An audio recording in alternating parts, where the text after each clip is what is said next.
Welcome, ladies and gentlemen, to another edition of Inside the Walls podcast. I am your host, Jim Merlang. Alongside me, my partner crime from the Omaha area of our country, Omaha, Nebraska, Matt Pat. Hey, how's it going, Jim? Dude, I just saw what you just sent me. But yes, I did. Okay, but anyways.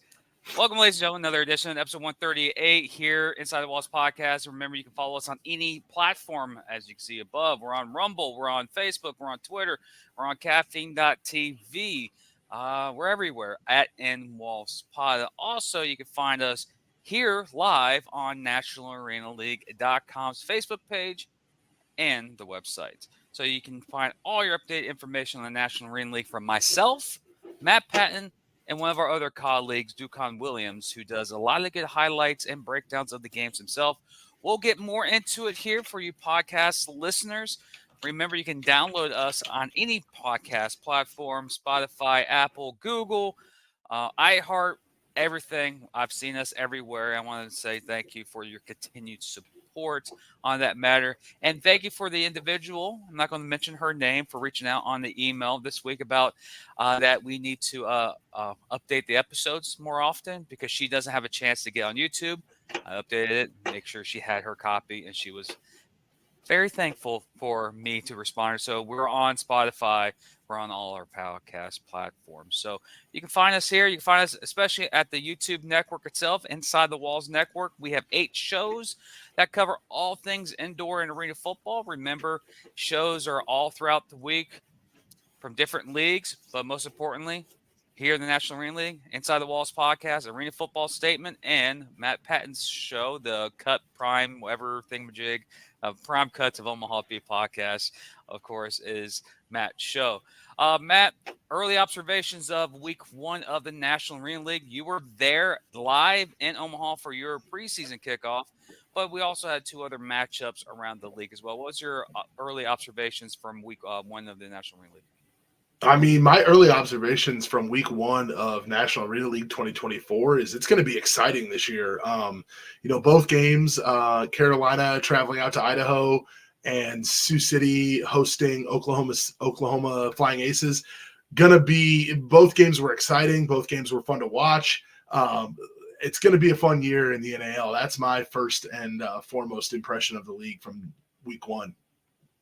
One of the things that really stood out to me is that Idaho, they have some, in the words of Riggs, the color commentator, they have some dogs on that team. And I think Carolina winning that game in Idaho, thinking that, they're something didn't stink. And Idaho played a tough game to the very end. And it was an entertaining game, especially the game in Sioux City. It was back and forth until midway through the second quarter when you started to see Sioux City, based on their experience, in my opinion. They had more talent, they had more experienced roster than Oklahoma. But you saw that how the game was developing early. Some key coaching situations that kind of made me as a viewer go, why are we doing this at this point? But again, Sioux City's been around the block. They know what they're doing, and there are some milestones that were hit in Sioux City that we'll go over as we break down the Sioux City game. But my other observation is that I'm not going to talk about your game because it really wasn't a game. Because I look at the score, and the score was like 74-0, and I'm like, am I watching a basketball game and the team forgot to score points on the other end? It was just a one-sided affair. Again, preseason games against other league opponents, you can't really judge what your team is because the players that you're playing from on the other side of the field don't play your style, or they don't play this type of game that you are in. It's like an outdoor football player compared to an indoor. You have a transition that may be a couple of weeks before your team actually gets acclimated to the conditions. And there's some people on that Tri-Cities out there, Tri-State Tritons was there's some dudes you look at there and go, yeah, he can play ball, but you could tell they're not used to the faster pace of those 2-second windows in the indoor arena style compared to that 6-second window that you can get in the outdoor game. You could tell that they were one step too slow. And of course, when Omaha was going full gear, I watched a couple of possessions, and it was like two plays you're in the end zone, and it became like a track meet. But you kind of expect that from a team that plays the indoor style in Omaha and a team that does not in Tri-State. What were your opinions about the game in Omaha? Yeah, I mean, Tri-State, they came in and they put up a valiant effort. I kind of had the sense early on that it was going to be a long night for the Tridents, and I was right. I know some of the players that play for the Tridents, and I know that they're great dudes. First and foremost, I want to send a shout out to TJ Kestelson, who was the quarterback, who at the end of the game actually got knocked out and was on the field unconscious for a little bit. Word is that he's okay and he's going to be fine. He'll be able to recover and play for the Tridents this upcoming season. It's a weird dynamic with the teams from the Tridents League because they actually play 8-man outdoor football. So it's similar, but it's also not similar. And you can see that a lot with the Tridents, where a lot of their plays were slow developing plays. They were indoor style plays and their guys were in motion and stuff, but it was very, very slow developing, very, slow and almost plodding along type thing, where, Omaha, Tommy missed a few throws, and I don't know if that was just the rust or just, first game of the season, whatever.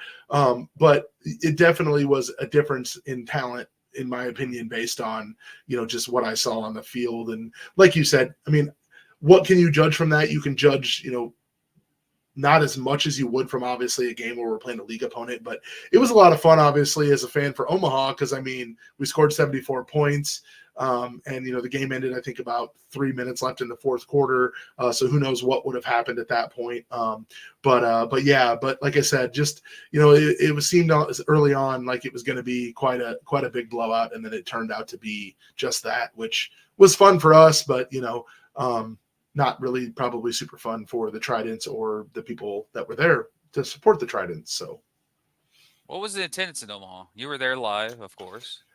they don't ever announce attendance like numbers, but it was like for it being a non-league preseason game, it was really, really good. I mean, it was packed, it was loud, there were some open seats and stuff, obviously, but I mean, I would say it was probably a good 3/4 to more than 3/4 full.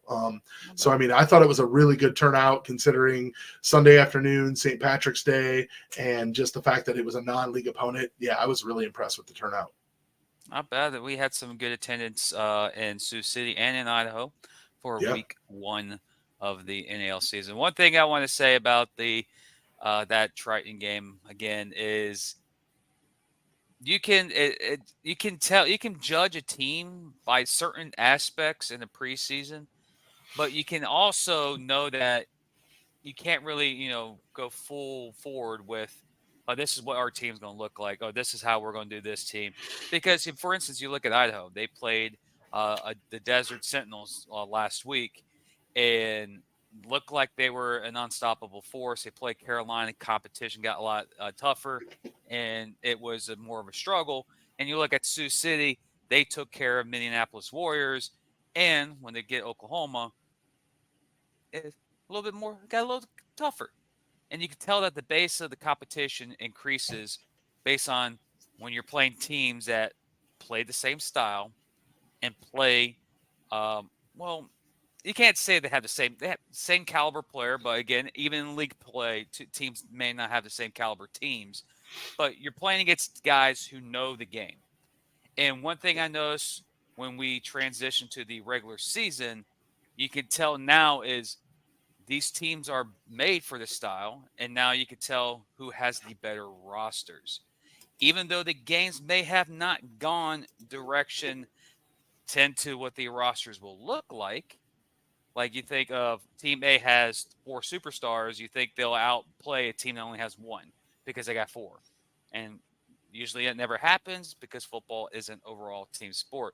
One thing I did notice this weekend, and unfortunately for the quarterback for Tri-State, one thing I did see around the league is pretty healthy. No major injuries that I've seen, or really was like, man, that's going to hurt this team 3 or 4 weeks down the road.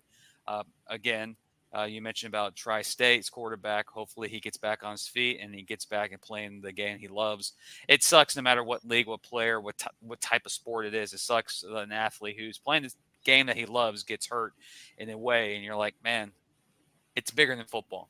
So hopefully he gets better. And again, around the league, pretty good. Like nothing major really happens. Yeah. So we had an official in our game that actually got injured too in a play late in the game as well. So I didn't catch his name, but I hope he's also recovering quickly and that he can get back on the field to help officiate some of our games there in Omaha. So with that, ladies and gentlemen, we're going to be doing something. Well, if you're an original Inside the Walls podcast from last year, you know about we like to do some highlights while we just talk and break down the games. This time around, if you saw his video earlier this week, Ducon Williams breaks down week 1 of the NAL with a great highlight reel package. These videos are by him, so I have to give credit where credit's due to Ducon Williams. He said, Jim, use it. You know what to do with it. You talk about ball better than me, but you can use my video. So with that, ladies and gentlemen, all the highlights that you'll see from here on point are not mine. They're actually cut and edited by Ducon Williams, so I have to get the man a shout out here on Inside the Walls podcast, the official podcast of the National Arena League. With that, let's get into talking some games today. Ready? Let's go. Yeah, let's go. Let's go to your arch rival up north to the Sioux City Bandits as they take on the Oklahoma City Flying Aces. This game was I could say it was a back and forth affair early. One thing I noticed about this game that I was really intrigued by is we didn't know who the starting quarterback was going to be for Oklahoma until about 2 days before the game. And again, Cam Young was the guy who stepped in for the Oklahoma Flying Aces. And some of the things that you saw in this game that was really intriguing to me is Oklahoma was trying to find their way in the game. Halfway through the second quarter in this game, Sioux City did slightly push away, start pulling away, and then a big key turnover got Oklahoma back into the game. Roger Strickland with the interception got the game back, scored quick, boom. We had one possession game. Then Sioux City went down the field and answered quickly. Big time milestone happened in Sioux City this past weekend as Scott Jensen, the quarterback for the Sioux City Bandits, threw for this 200th touchdown, I believe was the goal, was 200. Yes. So big achievement. So congratulations. But also there's an individual on that team that I got to give a shout out to. And I'm going to call him the Swiss Army knife, and that's Brandon Mintis. Dude kicks. He's a fullback. He's a linebacker. Dude, he plays every position. Yeah. He is a dog. I watched him in the game. He was everywhere. I think he played almost every single play. Not really every single play, but the crazy thing about that is Mintz, and I wanted to go back really quick, and I saw the highlight there where from early in the game where Bruno jumped against the wall and caught that ball or whatever. It looked like he caught the ball. My wife and I watched this game together, and we both saw that play, and we both thought it was a touchdown. So I was like, he caught that, right? And she was like, yeah, he totally caught that. And then they came back and said, no, it wasn't. And I was like, okay, cool, whatever. But man, what a play. But yeah, Brandon Mintz, that guy, he's been playing forever. He's been playing a lot forever, and nothing but kudos to him. And shout out to Jensen for getting that 200th career touchdown pass. So. And of course, there's a certain individual that played for Oklahoma that I have to give a shout out to. He was, in my opinion, a key factor in the game, and his name was Rashad Ridley. He had a catch in that game. I think it's in the highlight here in the fourth quarter. It looked like the ball the quarterback threw behind him, and he made it like a circus catch. And I think he's going to be, as the season progresses, he's going to be a problem, in my opinion. And yeah. I keep looking at Sioux City, and I look. You got Bruno, and then you go Mintz, and then you got which is Pushka, Andrew Prohaska. Prohaska. Yeah. I'm butchering the names. I do apologize. I'm just going off the top of my head right here. That's a trio. That's a trio that I'd be like, if they get on, I don't want to play them. And very impressed. Of course, as the game progressed, you could tell, Sioux City wanted to pull away. They wanted to as much, but you got to give credit where credit's due with Oklahoma. They kept it in the game. And surprisingly, I know a lot of people won't know this, but Oklahoma outdid Sioux City. Oklahoma had a total yards of 169 and total offensive yards compared to Sioux City's 133. But Yeah. what got Oklahoma is that they kept shooting themselves in the foot. Turnovers and penalties. They had a turnover, 8 penalties for 55 yards. That is a killer in the indoor game. What also was the opposite for the Sioux City Bandits is their rushing attack. Sioux City had a rushing attack that you could say was explosive, but it was enough to keep them ahead of the sticks. 14 first downs, got them enough to win the game. Crucial turnover at the end of the game was a determining factor to flip the field to get the Sioux City Bandits to get them at 1-0. The final score in this game was Sioux City 37, Oklahoma almost Omaha. Why am I calling them Oklahoma Flyers for? Oklahoma Flying Aces. I'm getting too sportsman. Oklahoma Flying Aces is 24. It's okay. Couple things I wanted to point out, if you don't mind, is one thing that I do know is I listened to Coach Davis after the game. He did a little interview after the game on Saturday, and he did mention that when Torrance Carr-Young was called in to be quarterback, it was because they lost their 2 quarterbacks like literally Wednesday of that week. They found out that those 2 guys were no longer going to be part of their team. So that's the hard thing for them, is they came into the game not knowing really who was going to, I think he said it was Wednesday. It might have even been like Thursday or Friday. But anyways, I just know he said coming into the game, they weren't really sure. And so they asked Torrance to step up. And the fact that he stepped up, went 8 of 14 for 108 yards and 3 touchdowns. He did have that 1 pick, but it was a solid game for him, I thought, and you could see a lot of him trying to use his athleticism, which obviously he's an athletic guy. We've seen him play before in other teams and things like that. But I think the thing that stood out to me, and you talked a little bit about key moments in the game, right? I believe, if I remember correctly, there was a moment early in the first quarter where Oklahoma had a 4th and 2 or something, like a 4th and short. And I was like, oh, they're definitely going to come out here and try to kick it and, flip the field or whatever, even though there's no punts. I mean, technically, long field goals turn into punts unless they've got guys that have good legs. And they went for it and they didn't get it. And then they turned the ball over on downs to Sioux City. And so it was just an interesting call that early in the game for me, not questioning Coach Davis's choices or anything, but just the fact that he went to go for it that early in the game when he could have potentially, flipped the field, and, who knows what would have happened from there. This was basically, you could say this is the pure definition of a defensive battle. Yeah. But it didn't present itself as a defensive battle in the first half. I got a lot of sense in the middle of the game. Sioux City was trying to pull away, but the Oklahoma Flying Aces just kept everything in front of them. No big plays down the field, and they kept Sioux City to nickel and dime down the field. And I don't think Sioux City wants to play that style of a game. I think they're a type of team that wants to throw it deep, but they couldn't. Oklahoma kept everything in front of them. And usually when you have a defense that keeps everything in front of them, you're going to have defensive backs biting, risking, going after that pump fake. And I'm surprised Sioux City didn't hit a lot with the quick pump fakes, the slant routes, or try and go for a quick if I was a coach and I knew the defense was coming up, I would do a quick pump fake and have a double move on the outside, get a receiver down the field. But it felt like Oklahoma kept trying to tell Sioux City, you're going to have to nickel and dime yourself down the field, and you're going to try to win the game by defensive ball. And they did very well, in my opinion.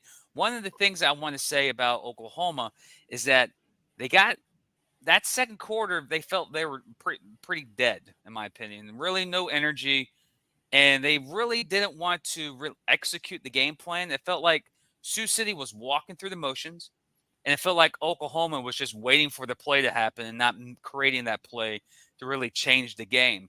I do think these teams If they match up again, which I think they do later in the year, got to look at the schedule as the schedule has changed. It's changed since the previous last announcement. It's going to be an intriguing matchup the next time they meet. But I think Jensen,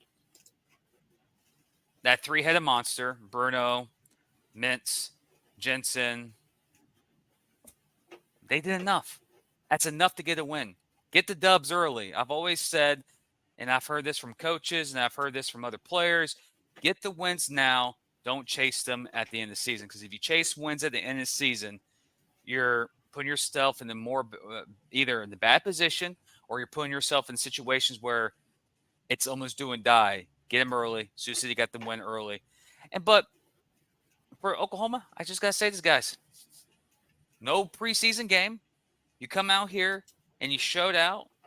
One or two plays didn't go your way, and it cost you the game. But, hey, like I said before in our preview show of the season, I think they're going to be a team that you don't want to play later in the year. I think they have a scrappy team. And keep an eye on Rashad Riley. I'm telling you, that dude has it. He is it. He is it for Oklahoma. I think him, Carl Young. I think was it Caldwell is the other guy who scored a touchdown, or I think it was Mario or Milo. Caldwell is the one who scored the touchdown. If not, no, I think it was Davis. Davis was it. Zune Davis. He's the one that got the other touches. He's another guy to keep an eye out on for Oklahoma. But overall, observation of this game, I'll shut up and we'll get to the next game. Overall observation of this game, Sioux City had a game under them. They kind of knew what they were going to do. Oklahoma, this is their first game as a franchise or this season, that is. And it's like back and forth. And I got to give credit where credit's due. They played hard. One or two plays didn't go their way. And I think Oklahoma is going to be a force later in the year. I just know, I even said in the preview, they're going to struggle early and then finish strong. But Sioux City gets to win in front of a crowd that's 2,000 reported with a time limit of 2 hours and 22 minutes. Nice, fast game there in the Tyson Event Center in Sioux City, Iowa. Big win for Sioux City, 1-0. Oklahoma, got to go to the ground ball. Just give it to you. Just give you an idea. These two teams will meet again in Sioux City in week 4. First weekend in April, and then they'll meet a third time in week 13, where Sioux City will travel to Oklahoma to Enid there to take on the Flying Aces. So, all right, so 1-3 matchups. So Sioux City has the 1-0 series lead. So does Sioux City keep the home field advantage, or does Oklahoma steal home field from them? Getting a little basketball into there, like if we're playing NBA, but anyways, but yeah, overall, I like what Sioux City did. Second quarter was kind of like they walked through the motions, and Oklahoma was waiting for a play to be made. If Oklahoma, in my opinion, made that play in the second quarter, we could be talking about a different result in Sioux City this past week. And then again, Sioux City wins. They're 1-0 on the season.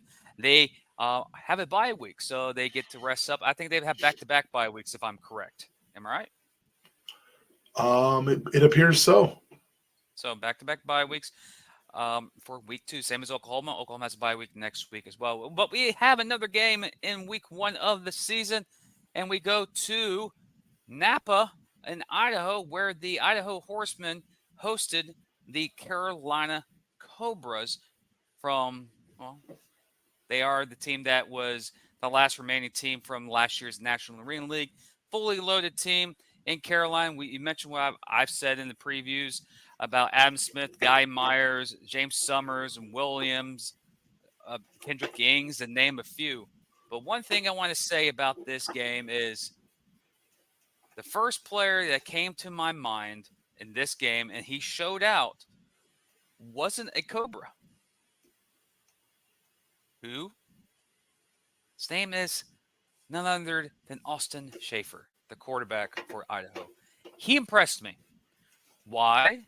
He had to take the game in his hands and keep them in the fight, and he did so. Yeah. The entire game. Jim, fun fact, okay? Schaefer was 17 of 18, and that one incompletion was actually an interception. I mean, again, 4 touchdowns. I think he's what Yep, he got. he did 4 And touchdowns. Yep. and you're telling me he had to, I think he had about 60, 65 yards rushing. He is the player of the week. If the NAL hasn't said that he's the player of the week, again, probably I should do better looking at the stats. If he's not, I'll be surprised.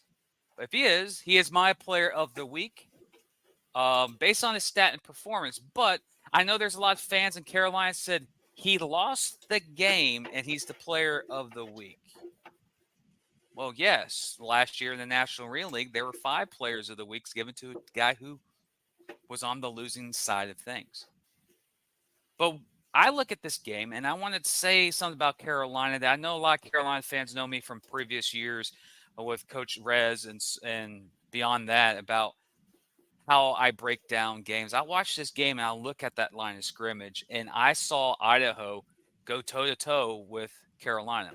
It really wasn't a one-sided affair. Idaho manned up. It was one-on-one.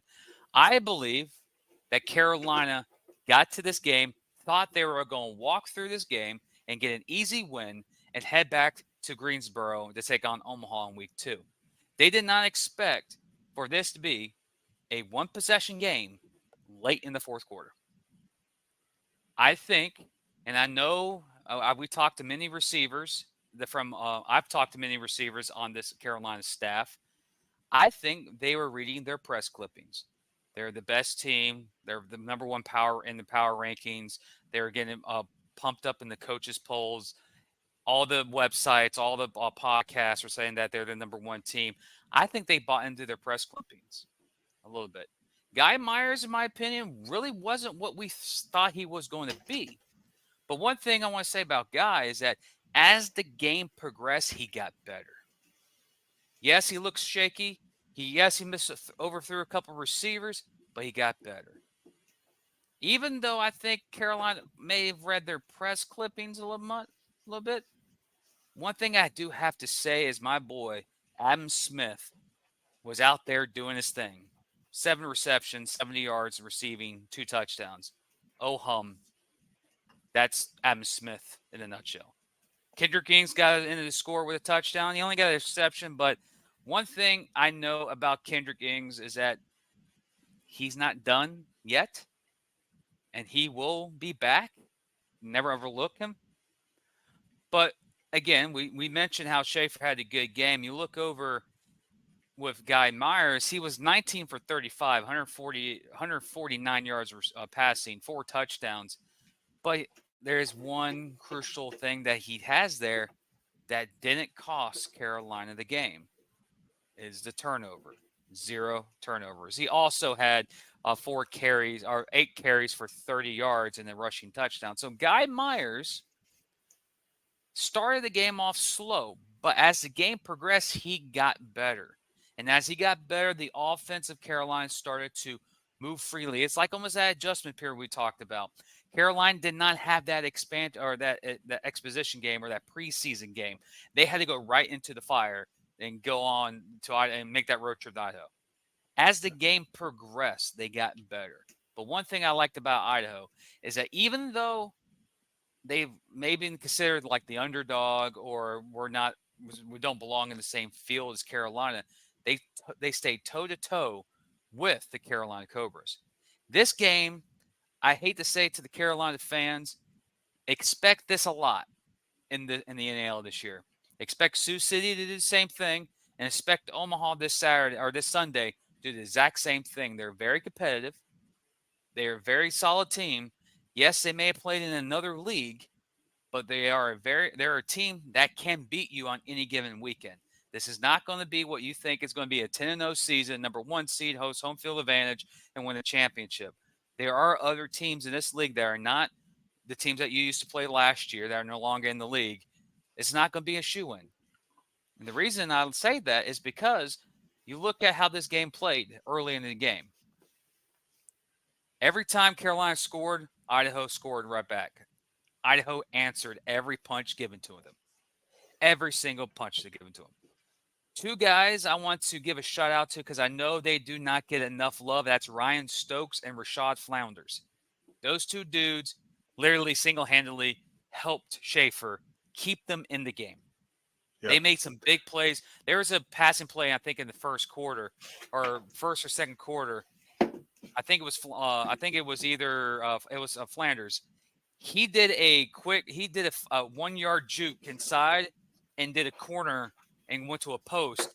The DB was okay, I'm on the island by myself, and he is in the end zone. It was a Yeah. beautiful play. Get a chance to go watch that. Idaho's going to be we we may not have them in the power rankings. We didn't even mention them last week in the power rankings. They impressed me. Definitely. But I look at this game, man. I want to say this. Idaho, I don't know, man. I even though they lost, they're scary. They're scary, and Yeah, they're only going to get for sure. better as the season progresses.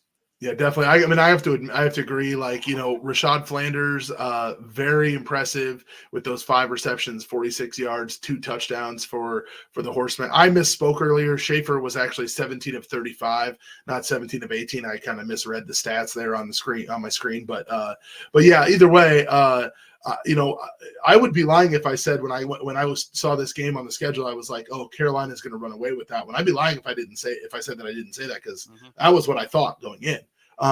But I was very impressed with Idaho. I was very impressed with, say what you will about, there were some comments online about, Idaho's net structure and this and that and what have you. But look, the bottom line is that Idaho looks like they've got all their stuff in a row, all their ducks in a row. Looks like they know what they're doing out there, and they look like they're going to be competitive. And I'm here for that all day long. Like, this is going to be a fun season in the National Arena League. Like you said, I think there was this perception that Carolina was kind of above everybody else in the league, maybe close with Omaha or whatever. But I think any given weekend, we're going to see any kind of outcome. We've talked ad nauseum about, Colorado's Coach Shaw and about the history with, Richard Davis and Irv Strobing and, the staff over in Omaha with Tatum and those guys. And just, we've talked at nauseam about the coaches and staff and the teams here.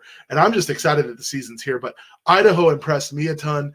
One takeaway that I have from this game, though, is I can do without that giant score box on the bottom of the video screen.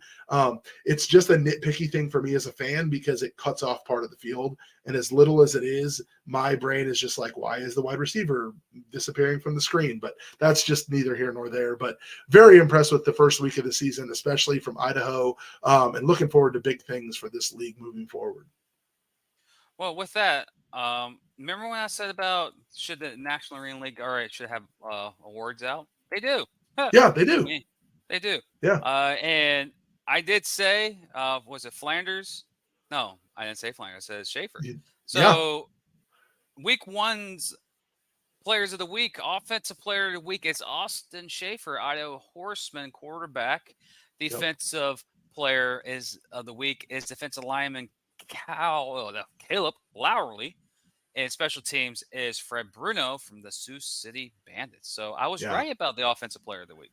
Yeah, all very deserving. One other thing that I wanted to make an observation of, and I noticed it on the highlight here, and that's why I'm bringing this up, is there was some discrepancy amongst the officiating this weekend in that the nets are live. We had a play in the game in Omaha where the Trident's quarterback actually threw the ball and it bounced off the net, and our guy caught it. And I'm looking around going, isn't that an interception? And the referees just blew the play dead. And I know that that was mentioned at the Omaha Beef Coaches show on Monday night, that, there's some kinks to work out, and that's okay. It's early in the season. So, some of the new rule sets for some of these referees, but hopefully they'll reiterate that rule, and that the nets are live and those balls are playable off the net for both the offense and defense. Well, nets are live. Yeah, we saw that there in Omaha. It's the early kinks of a season. You got to go through it. It happens. It happened last year. It happened 2 years ago. It happens when there's new teams in the league and they're adjusting to the rules. And also, it's the referees. It takes time.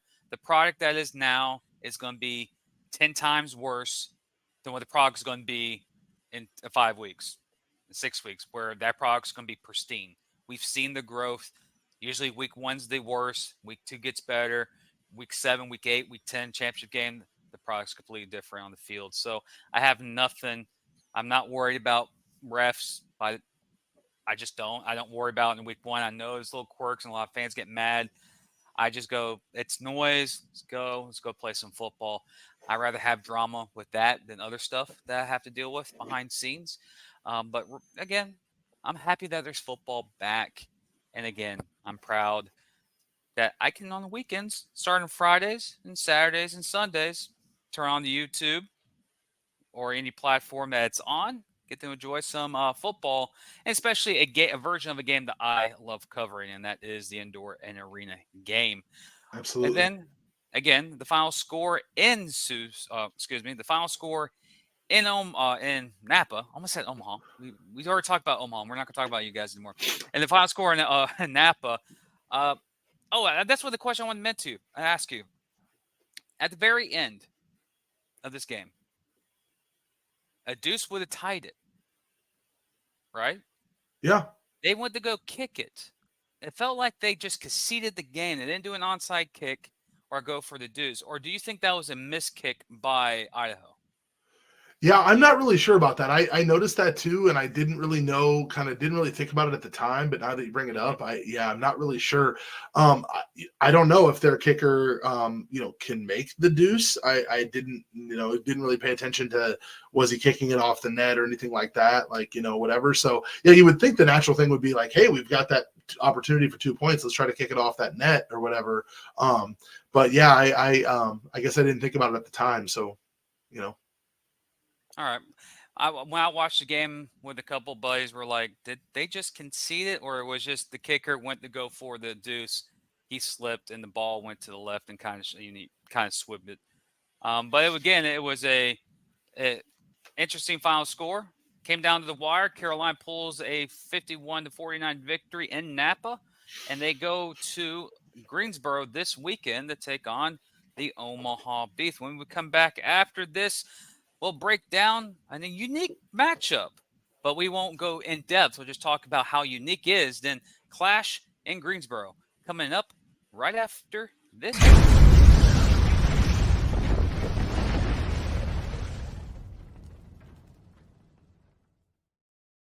Week 2 action of the National Arena League begins in lovely Colorado, where the Colorado Spartans are playing host to a unique opponent from the American Indoor Football League, the Cedar Rapids River Kings. It's a preseason game, but it's the first matchup between two leagues that are not considered semi-pro. They're both professional leagues, the National Arena League versus the AIF. When you look at this matchup, what do you see in this matchup, Matt, and what do you think will happen? Yeah, so I mean, first and foremost, I love the fact that the AIF and the NAL are coming together for this matchup. That's really awesome. It's taking place in Colorado? Yes, Correct. So I'm really interested to see the difference in the strategy for the Cedar Rapids River Kings, who play in the AIF, who don't use the rebound net system, but use the other indoor net system that we've seen. So kind of the strategy that they use for that. Also just interested to see what we see from Colorado. Are we going to see a typical game plan from Colorado, or are we going to see some more of those, some of those second and third string guys seeing the field and getting an opportunity to play in front of friends and family that are probably going to be in attendance there? But also, I'm sure the River Kings are coming in here, regardless of this being an exhibition game or not, trying to prove that they belong in indoor football and potentially maybe someday making a play to potentially move to the NAL. Who knows, but just showing that, the talent level isn't that much different would probably be the mindset of the River Kings in this one. So I'm actually really excited to see how this goes, but it's definitely unique in that we don't often see two separate leagues playing each other in any kind of game, let alone an exhibition. Yeah, it's kind of unique, but also it's groundbreaking, you could say. You really never see rival leagues have matchups in preseason against each other. But again, I look at it as a way of you play football, we're playing football, we agreement, we want to play football, let's play football. Who cares what league you're associated? You can say this is the SEC taking on the ACC or the Big Ten and the SEC. It's a matchup. Again, for some of the people that don't know who Cedar Rapids River Kings are, they're in the AIF. They're coached by, I think it's Duncan, not Duncan. Darren Clark Jr. is the Yep. head coach for the Cedar Rapids River Kings. And of course, we got Coach Shaw in Colorado. So, preseason's preseason.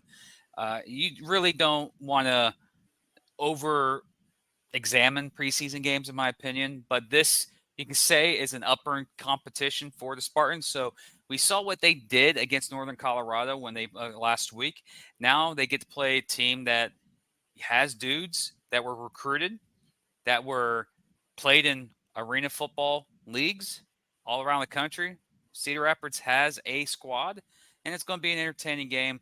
Probably a very low-key underdog game to watch this weekend in the National Arena League. But one of the biggest games that we want to talk about is the clash in Greensboro. Yes, it is the NAL game of the week, and it's the only NAL game, and it's between the Omaha Beef, who are 0-0 technically, 1-0, but conference or league schedule, it's 0-0 versus the 1-0 Cobras in Greensboro. They're playing Sunday in the Greensboro Coliseum. It's a big matchup, but I'm just a spectator. Matt's a fan. Matt, what are you looking forward to in this game between the Cobras? Yeah, I mean, I'm looking forward to two really, really good indoor football franchises, locking heads and just going at it in this game. It's going to be a lot of fun. I know for a fact it's going to be fun. I haven't decided if I'm going to watch it at home or if I'm going to watch it at the game watch party that we're having here in town. Probably try to go to that game watch party at least for a little bit, but I'm just excited to see our guys on the field again in a game that matters. And can we keep that streak alive that we have right now of being undefeated over the last 14 games, if you count the preseason last year and this year? Well, mentioning the breakdown of the Idaho and Carolina game. Carolina, I think, was reading their press clippings. One thing I know about Carolina is they usually don't repeat the same performance. Last year, they were a team that every time they had a setback, they responded the following week. And when they responded, it was a complete 180 from what the team you saw the previous week. Carolina with the win on the road, you can't again that type of stat I just gave you, really not a stat, it's more like an observation. But if you look at the history of Carolina, once if they lost the previous game, they win 90% of the matchups they play the next week in their history. Very impressive turnaround. They are a team that, from what I have on my screen, I could be wrong, but then again, stats do change. They only twice in their history has a losing streak in the regular season. That tells you how good Carolina is historically. Are they on a losing streak? No, they have a win. So that's a different perspective. So if you look at how they can translate from coming all the way back from Idaho to Greensboro, you're in your own you're in your own building, your own venue. You don't have to travel. You have that extra day of rest. You have an extra day of repair. You have that extra day to practice. Then you get the game day. So it helps them recover. For Omaha, you just came off of a game Sunday against the Tri-State. You travel to Greensboro, not as long as from Greensboro to Idaho, but you travel to Greensboro Sunday. It's going to be a different type of atmosphere. Omaha is going to be introduced to an NAL crowd. But one thing I know about this matchup from watching Omaha last year in the CIF, or just watching Omaha for the last 5 or 6 years, they're a team that plays up to their competition. They're a team that last year didn't have any competition, in my opinion. Every team they played against, they blew out. The only team that gave them a little scare was Sioux City, but that's a rivalry. You expect rivalries to be like that. But Omaha demolished everyone they played last year in the CIF. This is mono versus mono. Two powers, two big brands in the industry. Carolina has the dudes, has the squad, but Omaha also has some dudes too. They have a key factor in Tommy Armstrong, who's been there, who's done that, has won championships, who's an experienced quarterback. almost a perfection game. The game last week against Tri-State was almost a game where you look like that was almost near perfect. Taking Yeah. up against a team that went across the country, come back. Kind of, I think they got kind of got their chin knocked in a little bit by Idaho, so they got a little a little shook. A week off, some recovery to this game here in Carolina. Key factors or key situations I see in this game for Omaha. Tommy Armstrong needs to play like Tommy Armstrong does.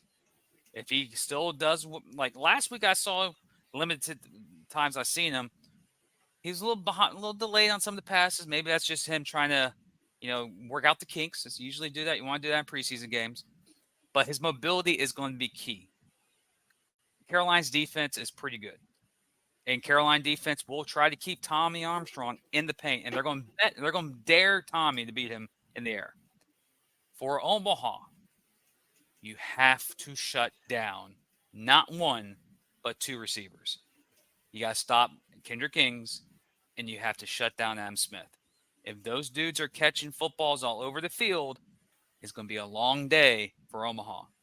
But do I think this is going to be in a tight situation, a tight game? Do I think could be a preview of the championship game coming later in the year? Probably. But one thing I want to say is the clash in Greensboro. You got some key dudes you got to look forward to. My battle to watch is, can Carolina stop Tommy Armstrong? And can Omaha stop those receivers for Carolina? Whoever wins those battles, whoever wins the majority of those battles will win the game, in my opinion. I think it's going to be an entertaining game. I'll give you my prediction after Matt breaks down what he thinks are the keys to this game. Yeah, the keys to this game, for me, it's simple. I agree with a lot of what you said, but Tommy Armstrong definitely has to be Tommy Armstrong from last year. But we've got some tall receivers, and I didn't really notice much about Carolina's DBs to see, were they tall, were they average size, whatever. But we've got some guys that can go up there and get the football. They can jump them, leap over those guys and get the ball. But I think one of the biggest keys offensively for us is running back Tobias Taylor. That guy is an absolute beast. He joined us about midway through the season last year, and we had heard all the hype. We had heard all the stuff about him and all the things that he could do on the field, and he delivered 100%. We saw him. It was like man amongst boys against the Tri-State Tridents. It just was. I'm sorry, Tridents, but that's just the reality of it. And if he can get going, he's a hard guy to bring down. It takes sometimes 2 or 3 guys to bring him down and to get him on the turf. So he's going to be a big contributor. But our defensive backs again this year are second to none in my opinion. Chris Perry, CP3 as we call him here in Omaha, Trey Dudley Giles, that secondary, they're going to be out to prove a point. Trust me when I tell you that they know who Adam Smith is, and I am pretty certain that Coach Knight has a plan to hopefully try and be able to contain. I don't know if you can ever fully stop Adam Smith, but trying to contain Adam Smith and Kendrick Ings. I mean, I know that's a hard thing to do, but I think we're going to be up for the task. And don't discount also our defensive line. We had Rudy Gooney on our Prime Cuts podcast. Dude is a beast up front, along with Cameron Hunt and our other guys there on the defensive line. It's gonna be a battle on Sunday night. I'm excited. Sunday afternoon. I'm excited for it. So, who you have for the win, sir? Who's your pick? I mean, it's not going to surprise anybody, but I can't go against my guys. I think ultimately what happens is I think Omaha comes out on top. Last year's league MVP in CIF, Tommy Armstrong, leads our team to a victory. But I'm gonna call it closer than the experts think. I think this is going to be a good one. It's going to be a nail biter down to the wire, but I think Omaha's going to pull it out in the end. You got Omaha? Well, I got to go with the home team. I'm picking the Carolina Cobras. I think it's just the travel issues. I think this is going to be an exciting game. I think Carolina got a little bit of a wake-up call in Idaho. One thing I know about Carolina is, again, if they do struggle or they do lose, The next game, they're a lot better team. But I think this is going to be a game where you look in the fourth quarter and you go, wow, can we do this next week and the following week and the week after that and the week after that? I think this is going to be that type of matchup. I think it's going to be highly entertaining. I think it comes down to fourth quarter, and a crucial turnover would be the determining factor in this game. I think this is a close game. I think this is like a 54-48 type of battle. I think both offenses are going to score. I think the Stars are going to shine in both games. But I think Carolina gets that extra stop that they need to win the game. And I think it's going to be an entertaining game matchup. Now, if this game was in Omaha, I'm picking Omaha all day. But the game is in Greensboro, so I side with the Greensboro, the Carolina Cobras. So we can finally say it. This week, it's the battle of the titles. Whoever wins this week on Sunday, someone gets to wear the title next week, because we went 2-0 this past weekend, so we can't wear a championship there, Matt. But with that, ladies and gentlemen, this has been the edition of episode 138 of Inside the Walls podcast. And of course, again, you can follow us on all social media platforms. Inside the Walls podcast on Rumble, Facebook, Twitter, YouTube, and of course, we're on caffeine.tv. Again, follow us at nationalarenaleague.com as well for more up-to-date information. Again, before we can go, Matt, I know you have a show coming up later this week on Friday. Preview your show, my friend. Yeah, Friday night, new time, 7 p.m. Central Time, 8 p.m. Eastern Time. But it's going to be the same great podcast. We got an excellent show. We've got an interview planned. We're going to debut a new addition to the Prime Cuts podcast that I'm really super excited about. You'll see some advertisement there for that. You've seen it throughout this week already. And then we're going to, we're going to just be there 7 o'clock. It's going to be great. We'll be announcing one thing that I will let people know is we're going to be announcing the Prime Cuts Player of the Week starting this week on the Prime Cuts podcast. So stay tuned for that this coming Friday, tomorrow actually, on the Inside the Walls Network and on the Omaha Beef Facebook page. Again, you can follow him on Omaha Beef's Facebook page is what the show is streamed on. You can follow him on Twitter as well. Follow us on all social media platforms. We're even on Spotify. Again, to the listener that reached out to me on email, I do apologize. Once you hear this show this day, this episode will be up for grabs. With that, ladies and gentlemen, this has been episode 138 of Inside the Walls podcast. Week 2 of the National Arena League kicks off on Saturday with the Cedar Rapids River Kings and the Colorado Spartans, and the preseason action, of course, to clash in Greensboro for the 2024 Week 2 matchup. Probably a preview, maybe not. I am Jim. That is Matt. This is Inside the Walls podcast. Be well, be safe, enjoy the games this weekend. If you're going to the games, please drink responsibly and get back home. We'll see you next week for another breakdown of the game. We'll be back on our normal day next week. Do apologize for the delay this week. But then, again, it's podcast. Keep updates on all of our platforms as well for more up-to-date information. That's Matt. I'm Jim. This is Inside Wall Podcast, episode 128. We'll see you guys next week. Omaha Beef Football! Prime Dancers! Rump Roasters! Slaughterhouse! Are you ready? DJ next one. You ready? 3, 2, 1, go! Welcome to the